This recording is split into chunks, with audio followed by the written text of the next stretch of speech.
Unit I. 2021-22. The two chapters in this unit give us an overview of the state of the Indian economy as it was at the eve of independence till after 4 decades of planned development, which was a path that India chose. This meant that the government of India had to take a series of steps such as the establishment of the Planning Commission and announcement of 5-year plans. An overview of the goals of 5-year plans and a critical appraisal of the merits and limitations of planned development has been covered in this unit. 2021-22. 1.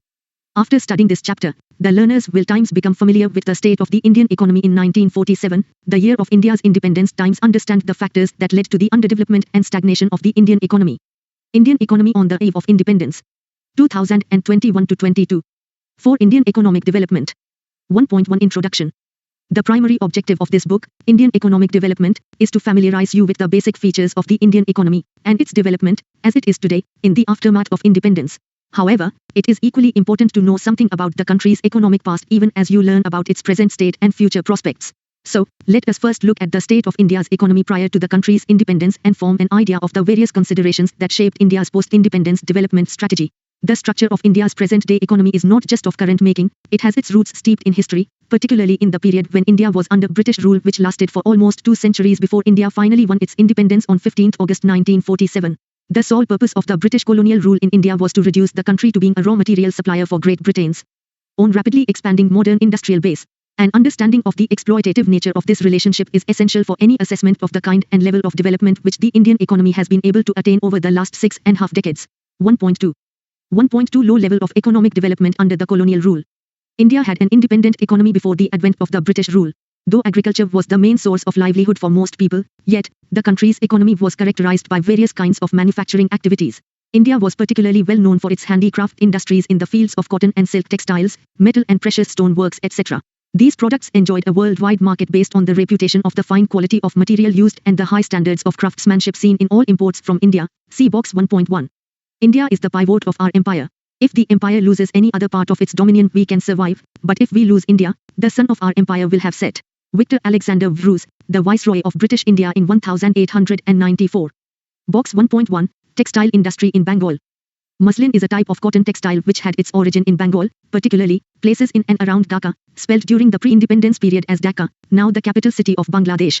Dhakai muslin had gained worldwide fame as an exquisite type of cotton textile. The finest variety of muslin was called Malmal.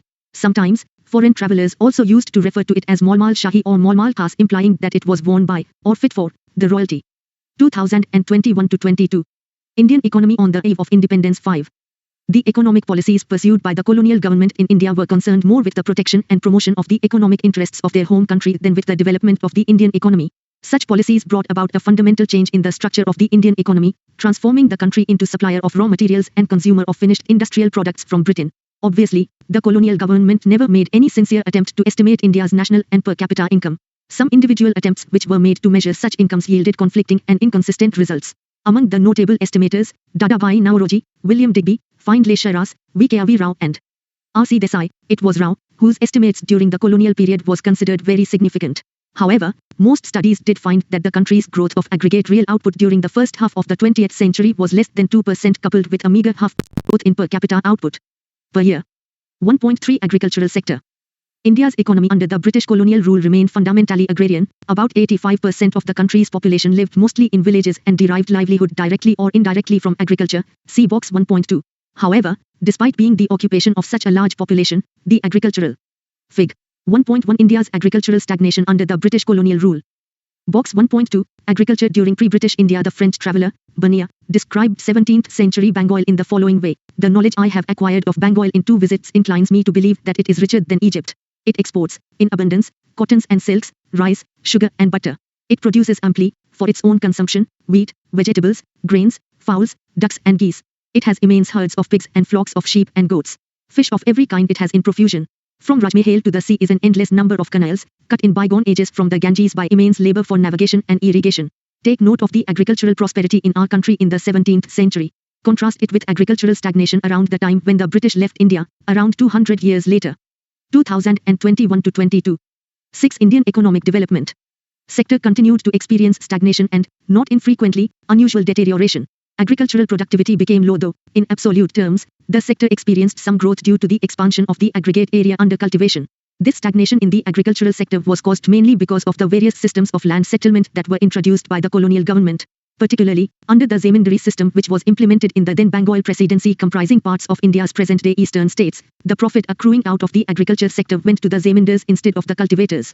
However, a considerable number of zamindars, and not just the colonial government, did nothing to improve the condition of agriculture. The main interest of the zamindars was only to collect rent regardless of the economic condition of the cultivators. This caused immense misery and social tension among the latter. To a very great extent, the terms of the revenue settlement were also responsible for the zamindars adopting such an attitude. Dates for depositing specified sums of revenue were fixed, failing which the zamindars were to lose their rights. Besides this, low levels of technology, lack of irrigation facilities and negligible use of fertilizers, all added up to aggravate the plight of the farmers and contributed to the dismal level of agricultural productivity.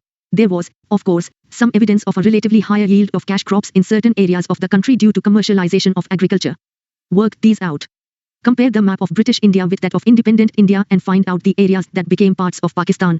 Why were those parts so important to India from the economic point of view? Refer, to your advantage, Dr. Rajendra Prasad's book, India Divided. What were the various forms of revenue settlement adopted by the British in India? Where did they implement them and to what effect?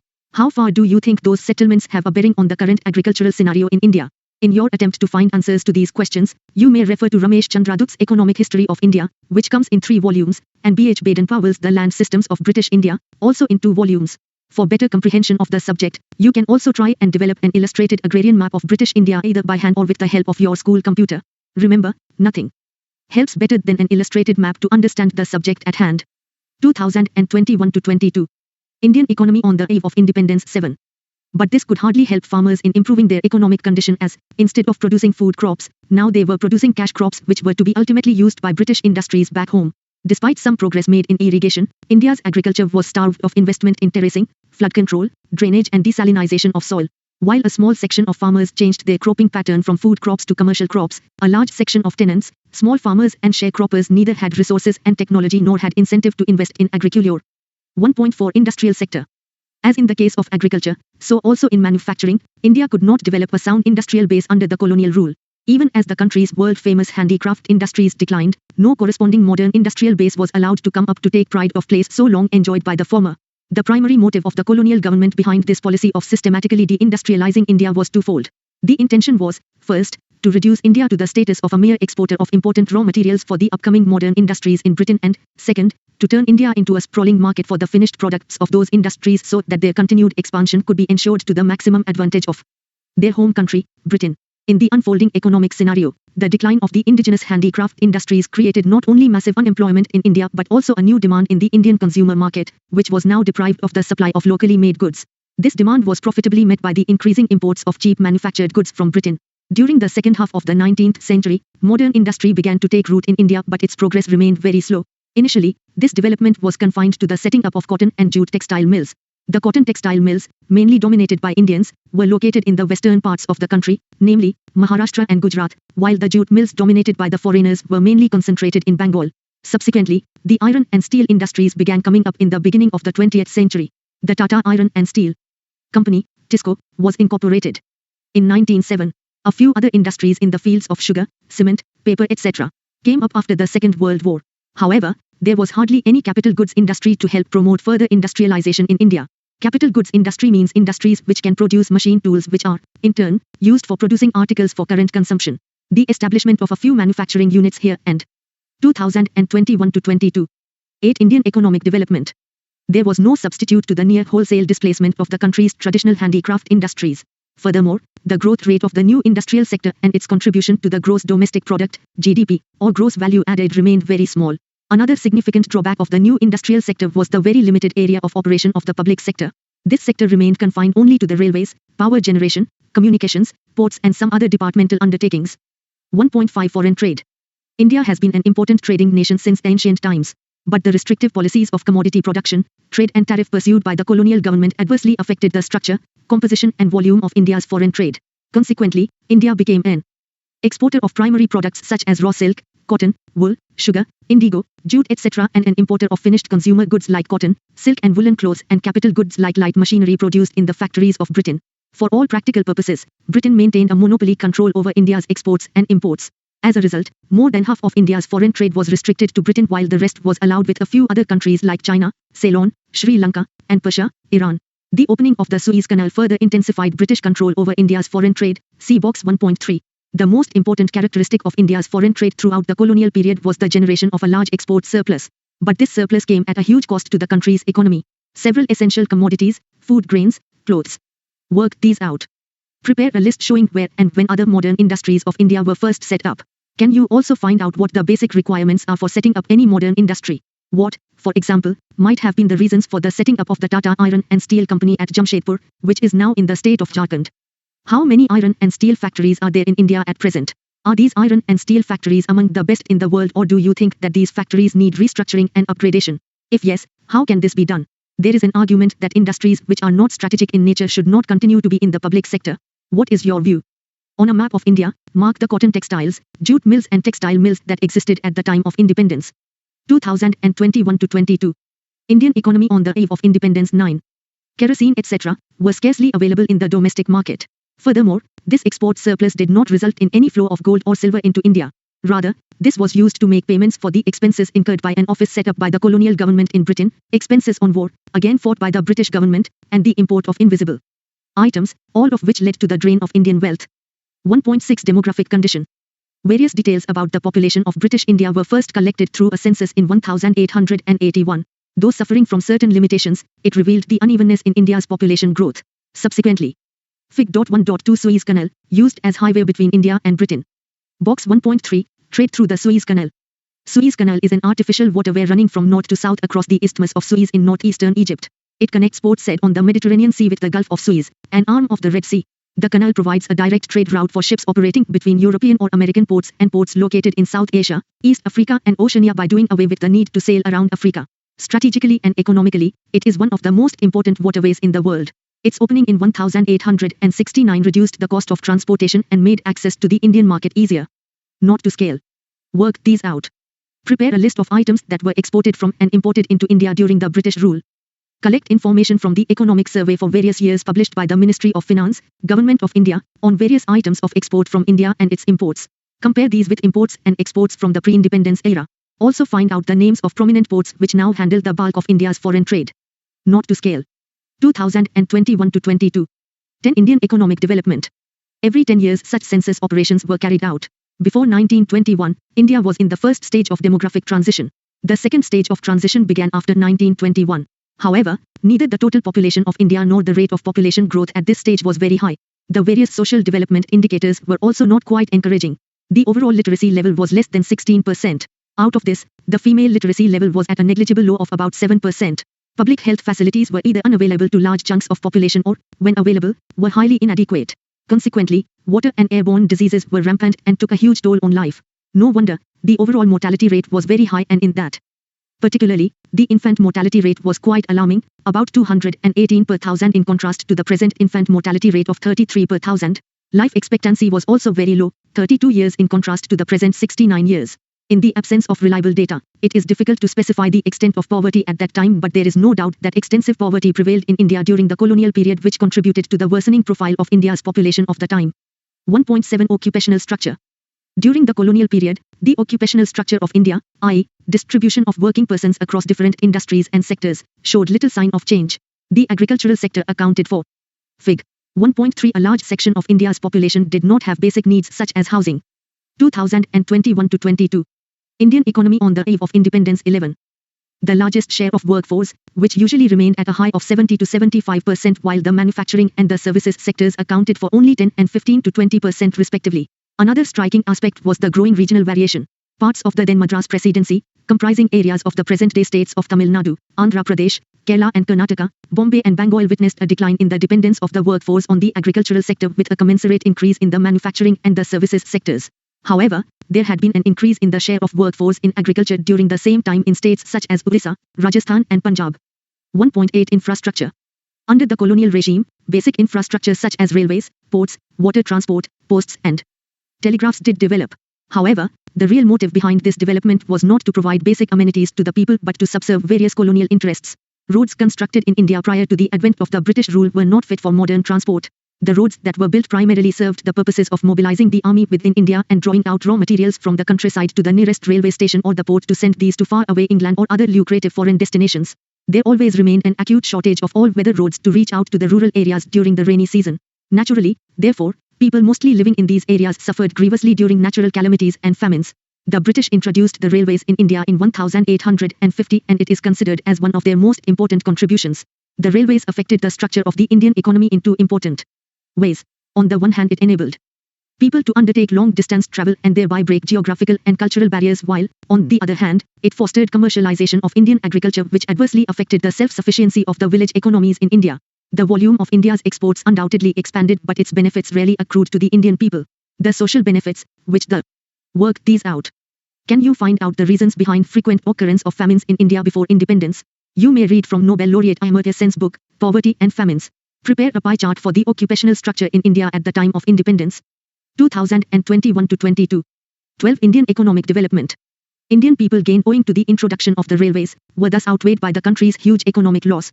Along with the development of roads and railways, the colonial dispensation also took measures for developing the inland trade and sea lanes. However, these measures were far from satisfactory. The inland waterways, at times, also proved uneconomical, as in the case of the coast canal on the Orissa coast. Though the canal was built at a huge cost to the government exchequer, yet, it failed to compete with the railways, which soon traversed the region running parallel to the canal, and had to be ultimately abandoned. The introduction of the expensive system of electric telegraph in India, similarly, served the purpose of maintaining law and order. The postal services, on the other hand, despite serving a useful public purpose, remained all through. Fig. 1.5 Tata Airlines, a division of Tata & Sons, was established in 1932, inaugurating the aviation sector in India. Fig. 1.4 First railway bridge linking Bombay with Thane, 1854. Work this out. There is a perception still going around that in many ways the British administration in India was quite beneficial. This perception needs an informed debate. How would you look at this perception? Argue this out in your class. Was the British Raj good for India? 2021-22. Indian economy on the eve of independence. 13. Inadequate. You will learn more about the present status of various infrastructure in Chapter 8. 1.9 Conclusion. By the time India won its independence, the impact of the 2-century-long British colonial rule was already showing on all aspects of the Indian economy. The agricultural sector was already saddled with surplus labor and extremely low productivity. The industrial sector was crying for modernization, diversification, capacity building and increased public investment. Foreign trade was oriented to feed the industrial revolution in Britain. Infrastructure facilities, including the famed railway network, needed upgradation, expansion and public orientation. Prevalence of rampant poverty and unemployment required welfare orientation of public economic policy. In a nutshell, the social and economic challenges before the country were enormous. Recap. An understanding of the economy before independence is necessary to know and appreciate the level of development achieved during the post-independence period. Under the colonial dispensation, the economic policies of the government were concerned more with the protection and promotion of British economic interests than with the need to develop the economic condition of the colonized country and its people. The agricultural sector continued to experience stagnation and deterioration despite the fact that the largest section of Indian population depended on it for sustenance. The rule of the British India government led to the collapse of India's world-famous handicraft industries without contributing, in any significant manner, to its replacement by a modern industrial base.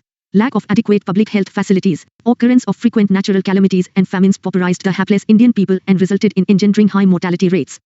Some efforts were made by the colonial regime to improve infrastructure facilities, but these efforts were spiced with selfish motives.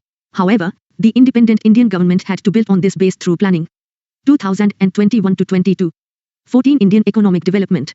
1. What was the focus of the economic policies pursued by the colonial government in India? What were the impacts of these policies? 2. Name some notable economists who estimated India's per capita income during the colonial period. 3. What were the main causes of India's agricultural stagnation during the colonial period? 4. Name some modern industries which were in operation in our country at the time of independence. 5. What was the twofold motive behind the systematic deindustrialization effected by the British in pre-independent India? 6. The traditional handicrafts industries were ruined under the British rule. Do you agree with this view? Give reasons in support of your answer. 7. What objectives did the British intend to achieve through their policies of infrastructure development in India? 8. Critically appraise some of the shortfalls of the industrial policy pursued by the British colonial administration. 9. What do you understand by the drain of Indian wealth during the colonial period? 10. Which is regarded as the defining year to mark the demographic transition from its first to the second decisive stage. 11. Give a quantitative appraisal of India's demographic profile during the colonial period. 12. Highlight the salient features of India's pre-independence occupational structure. 13. Underscore some of India's most crucial economic challenges at the time of independence. 14. When was India's first official census operation undertaken? 15. Indicate the volume and direction of trade at the time of independence. 16. Were there any positive contributions made by the British in India? Discuss. Exercises. 2021-22. Indian economy on the eve of independence. 15. Suggested additional activities. References. 1. Prepare a list of goods and services that were available to people in pre-independence India in rural and urban areas.